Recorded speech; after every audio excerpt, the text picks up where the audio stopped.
Teaching seventh grade science, I know many of the struggles and perils we face as science educators, finding good, relevant text for our students, and also bringing it down to their level.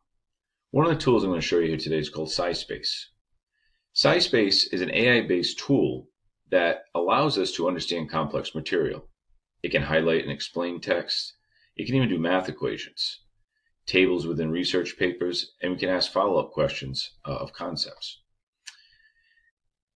As you go through it, this is the main interface. You can see we have a literature review. You can ask questions on a PDF you upload. You can extract data from the PDF. And there's a paraphraser as well, if you wanted to paraphrase some text that you were writing or that you pulled from an article.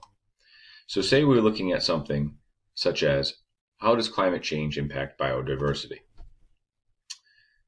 You would see a list of resources curated for us, insight from the top 5 papers. You can tell if you approve or not. You can also change the language if needed, if you have any ELL learners that you wanted to modify this for. You can go to 10. This is a freemium piece, so if you want to upgrade, you could have access to more papers. Here you can see all the papers listed. You can open the paper if you want to look at it as well with an abstract and citations if needed. What I find useful about this is in the classroom, we struggle to find that relevant text for our students.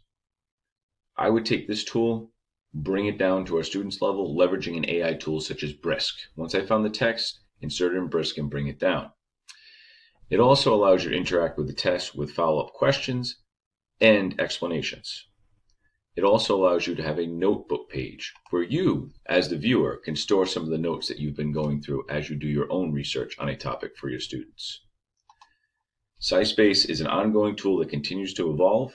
They have a Chrome extension as well that you can utilize, and highlighting tools and text tools that you can use to mark up the text.